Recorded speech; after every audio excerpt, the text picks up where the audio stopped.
तुम्हाला माहिती आहे का? श्री गुरुचरित्राच्या 9व्या अध्यायात काय घडते? 9व्या अध्यायात श्रीपाद श्रीवल्लभांच्या कृपेने एका भक्ताचे संकट दूर झाल्याची कथा सांगितली आहे. एका ब्राह्मणाच्या घरी दरवेळी मूल जन्माला येत असे. पण काही काळानंतर ते मूल मृत्यू पावत असे. त्यामुळे त्या दाम्पत्याला खूप दुःख होत होते. ते दोघेही अत्यंत भक्तिभावाने श्रीपाद श्रीवल्लभांची प्रार्थना करू लागले.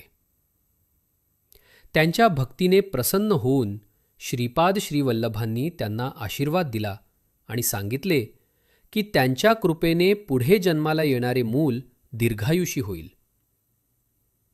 गुरूंच्या आशीर्वादामुळे त्या दाम्पत्याला नंतर सुदृढ आणि दीर्घायुषी पुत्र झाला. त्यामुळे त्यांच्या जीवनातील दुःख दूर झाले आणि ते आनंदाने राहू लागले.